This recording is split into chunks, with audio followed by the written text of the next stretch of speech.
జరిగింది. బెయిల్కి సంబంధించినటువంటి judgement orders ఇవ్వడం జరిగింది.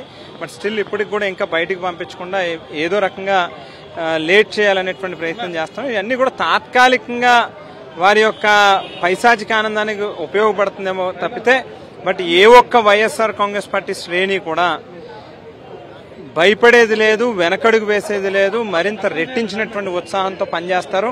రానున్నటువంటి రోజుల్లో ఈ కేసులో ఎవరెవరినైతే ముద్దాయిలుగా పెట్టారో అందరూ కూడా కడిగినటువంటి ముత్యంలాగా బయటకు వస్తారనేది వాస్తవమైనటువంటి విషయం. ఖచ్చితంగా ఆల్రెడీ ఇప్పటికే బెయిల్ ఆర్డర్స్ కూడా వచ్చేసినాయి, అక్కడి నుంచి కూడా జైలు కూడా వచ్చినాయి. అయినా సరే ఇంకా బయటకు తీసుకోవడం పంపించడం కేవలం రాజకీయ కక్ష సాధింపే ఇది. దీన్ని బట్టే తెలుస్తుంది. ఎందుకంటే ముఖ్యంగా వైఎస్ఆర్ కాంగ్రెస్ పార్టీ పట్ల ఈ కూటమి ప్రభుత్వం అధికారంలోకి వచ్చిన తర్వాత ఏ రకంగా కక్ష సాధింపు చర్యలు చేపడుతుందా అన్నది మనం చూస్తున్నాం. ముఖ్యంగా మరి పెద్దిరెడ్డి గారి కుటుంబం అంటే మరి చంద్రబాబు నాయుడికి సింహస్వప్నం. ఆ జిల్లాలో పెద్దిరెడ్డి గారు హవా ఎక్కువ ఉంటుంది. ఎందుకంటే ప్రజాభిమానం ఎక్కువ ఉన్న నాయకుడు పెద్దిరెడ్డి గారు. కాలేజీ స్టూడెంట్ దగ్గర నుంచి ఎప్పుడూ కూడా ఆ జిల్లాలో చంద్రబాబు నాయుడు నాయకత్వాన్ని ఎప్పుడూ కూడా పెరగనివ్వలేదు. అటువంటి వ్యక్తి కుటుంబానికి సంబంధించి మరి వాళ్ళ అబ్బాయిని ఏదో రకంగా జైల్లో పెట్టి ఆయన్ని లేనిపోయిన అక్రమ కేసుల్లో మరి ఇరికించి ఆయన్ని మరి ఇబ్బంది పెట్టాలన్న ఉద్దేశంతో కేవలం కక్ష సాధింపు చర్యలుగా భాగంగానే ఇది భావిస్తున్నాం.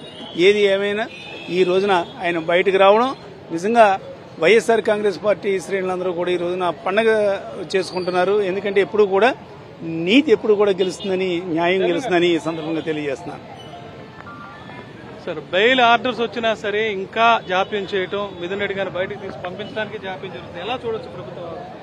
ఇది ఫస్ట్ నుంచి కూడా అండి ఈ కేసే ఒక ఫ్యాబ్రికేటెడ్ అండ్ మేనేజ్డ్ కేసు అన్నమాట. ఇది ఫస్ట్ నుంచి కూడా మేము దాన్నే డినై చేస్తూ వస్తున్నాం.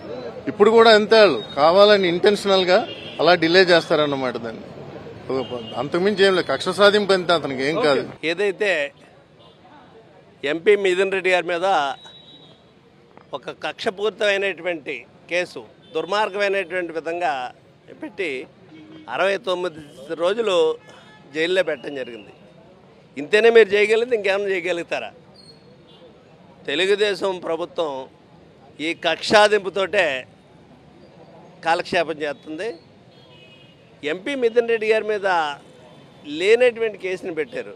ఇవేళ వరకు కూడా వాళ్ళు వేసినటువంటి ఛార్జ్షీట్లో కూడా ఎక్కడా ఇతని పేరు చూపెట్ల. ఇతని మీద అభియోగమే తప్పితే ఏ రకంగా ఇతనికి దాంట్లో సంబంధం ఉందనేటువంటిది ఏమాత్రం కూడా చెప్పలేకపోయారు.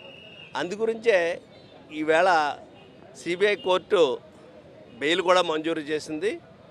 ఏది ఏమైనప్పటికీ ఈ ప్రభుత్వానికి పతనం అనేటువంటిది ప్రారంభమైంది. ఎట్టి పరిస్థితుల్లోని ప్రజలందరూ కూడా గమనిస్తున్నారు. ఈ దుర్మార్గమైనటువంటి పరిపాలన తుదిముట్టించాలనేటువంటిది, అన్యాయమైనటువంటి పరిపాలన చేస్తున్నారు. రెడ్ బుక్ విధానాన్నే అమలు జరుపుతున్నారు తప్పితే అంబేద్కర్ రాజ్యాంగాన్ని ఎక్కడా అమలు జరపట్లేదు అనేటువంటి దాని గురించే ఈ రోజుని ప్రజలు తగినటువంటి విధంగా గుణపాఠం చెప్పడానికి సిద్ధంగా ఉన్నారు. 69 రోజులు జైల్లో ఉన్నారు. ఇవాళ బయటికి రావడానికి కూడా జాప్యం జరుగుతుంది. ఎలా చూడొచ్చు? రాజ్యాంగ విరుద్ధ పాలనలో అధికారం ఇచ్చింది ప్రతిపక్షాల మీద కక్ష సాధించడానికి కాదని, ఆ చర్యలకు పాల్గొన్న ప్రభుత్వానికి న్యాయస్థానాలు సరైన రీతిలో సమాధానాలు చెప్తాయని, 69 రోజులు అక్రమ నిర్బంధానికి ఇది స్కామ్ కాదు, కేసు. అక్రమ నిర్బంధం ఇచ్చినటువంటి కేసులో 69 రోజులు ఒక కుటుంబాన్ని వేధించాలనేటువంటి లక్ష్యంతో చంద్రబాబు నాయుడు గారు చేసినటువంటి చర్య. దీనికి న్యాయస్థానం ఇవాళ ఒక గౌరవంతో, అంటే 69 రోజులైన సందర్భంలో ఆయనకి బెయిల్ మంజూరు చేయడం అనేది ఏసీబీ కోర్టు చాలా స్వాగతించాల్సినటువంటి అంశం. ఏదేమైనా ఇవాళ ఈ ప్రభుత్వం కేవలం ప్రజలకి ఇచ్చినటువంటి మాటలను అమలు చేయడానికి చేయలేక ఏ విధంగా ప్రజల దృష్టిని మార్చాలనేటువంటి లక్ష్యంతో ఈ అక్రమ అరెస్టులు చేస్తూ ఉంది, అక్రమ నిర్బంధాలు చేస్తూ ఉంది. ఇవన్నీ కూడా సమసిపోయినాయి. ఇప్పటిదాకా ప్రచారం చేసినా, ఇప్పటిదాకా మాట్లాడినా ఈ దీనిలో జగన్మోహన్ రెడ్డి గారిని నిందితుడిగా చేర్చేస్తామని చేసిన ప్రచారాలన్నిటికీ తెరబడిపోయింది. మిథున్ రెడ్డి గారికి ఈ కేసులో ఏమాత్రమూ సంబంధం లేదు. మిథున్ రెడ్డి గారు కడిగిన ముత్యంలాగా ఈ కేసులోంచి బయటకు వస్తారు. కేవలం చంద్రబాబు నాయుడు గారు కోటరీ చేసినటువంటి ఈ చర్య ఏదైతే ఉందో దానికి వాళ్ళ న్యాయస్థానం సరైనటువంటి గుణపాఠం చెప్పిందని అనొచ్చు. ఎంచేతనంటే మీరు కేసులు పెట్టగలరు కానీ ప్రూవ్ చేయలేరు. ప్రూవ్ చేయలేని కేసులు పెట్టి ప్రజాస్వామ్యాన్ని అపహాస్యం చేస్తూ ఉన్నారు. మీరేదో రాజ్యాంగం రాసుకున్నారు, దాని పేరు రెడ్ బుక్ అంటున్నారు. రాజ్యాంగం కదా మీకు ఓటు హక్కు ఇచ్చి, రాజ్యాంగం కదా మీకు అధికారం ఇచ్చి, ఆ రాజ్యాంగం మీద ప్రమాణం చేసి ఆ రాజ్యాంగానికి విరుద్ధంగా ఇంకొక రాజ్యాంగాన్ని నేను అమలు చేస్తానని చెప్పడమే నైతికంగా చంద్రబాబు నాయుడు గారి పతనం. ఒక వన్ టైప్ ఆఫ్ శాడిజం అండి అది గవర్నమెంట్కి చెప్పాలంటే. ఎప్పుడూ అంతే, అతను ఒక సబ్జెక్ట్ తీసుకున్నాడంటే దాన్ని ఏదో విధంగా హింసించడం తప్పించి అంతకుమించి అతనికి ఏమీ లేదు. ఆ శాడిజంలోనే అతను ఆనందం పొందుతాడు. అదే అతను ప్రభుత్వం నడవడిక అంతే. అసలు పరిపాలనని డైవర్ట్ చేస్తాడు. ఇలాంటి ఫ్యాబ్రికేటెడ్ కేసులు పట్టుకుని హింసిస్తూ ఉంటాడు అనమాట ప్రతిపక్షాన్ని. ఏ విధంగా మన వాళ్ళు చెప్పినట్టుగాని రెడ్ బుక్ రాజ్యాంగాన్ని మార్చడానికి ఇతనెవరండి? రాజ్యాంగం ఏదేమైనా కానీ ఈవేళ న్యాయం గెలిచింది. వైసీపీ కేడర్ అంతా కూడా చాలా న్యాయమూర్తికి చాలా సంతోషంగా శుభాకాంక్షలు తెలియపరుస్తున్నారన్నమాట అండి. ఈవేళ 69 రోజుల పాటు ఒక ఫ్యాబ్రికేటెడ్ కేసులో ఎంపీని మిథున్ రెడ్డిని ఉంచడం, ఇవాళ ఆర్డర్స్ వచ్చినా సరే ఇంకా రిలీజ్ చేయడానికి కూడా జాప్యం జరగడం ఎలా చూడొచ్చు ప్రభుత్వం? ఇప్పుడు ప్రధానంగా అక్రమ అరెస్టులు, అన్యాయంగా వైఎస్ఆర్ కాంగ్రెస్ పార్టీ ముఖ్య నాయకుల్ని ఇబ్బంది పెడితే ఏదో రకంగా క్యాడర్లో ఒక నిస్థైర్యం వస్తుందనే ఆలోచన ఈ తెలుగుదేశం పార్టీ చంద్రబాబు నాయుడు గారు ఆలోచిస్తూ ఉన్నారు. నేను ఇవాళ చెప్తా ఉన్నా, ఇవాళ మిథున్ రెడ్డి గారు కడిగిన ముత్యంలో బయటకు వస్తారు. అంతిమంగా న్యాయం గెలుస్తుంది.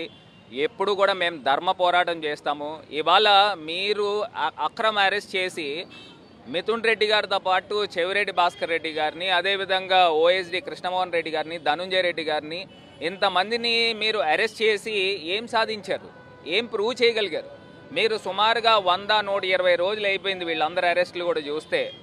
మీరు ఈ 3 నెలల కాలంలో మీరు మనీ ట్రయల్ ఏం చేశారు?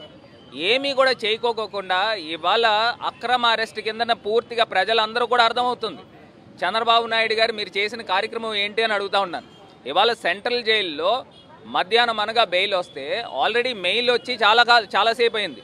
ఈ పాటికి కూడా ప్రొసీజర్ కంప్లీట్ చేసి బయటికి పంపించకుండా, అంటే 6 గంటలు దాటితే మళ్ళీ ఏదో రకంగా జైల్లో నిర్బంధించవచ్చు అనే ఆలోచన ఈ కూటమి ప్రభుత్వానికి ఉంది. నేను ఇవాళ చెప్తా ఉన్నానండి, పూర్తిగా 100% కూడా ఇవాళ అక్రమ అరెస్టు మిథున్ రెడ్డి గారిని అరెస్ట్ చేసి ఏదో రకంగా జైల్లో ఉంచితే చంద్రబాబు నాయుడు గారికి కాంటెంపరీ పెద్దిరెడ్డి రామచంద్రారెడ్డి గారు అంటే పెద్దిరెడ్డి రామచంద్రారెడ్డి గారిని ఇబ్బంది పెడితే చంద్రబాబు నాయుడు గారికి ఆనందం.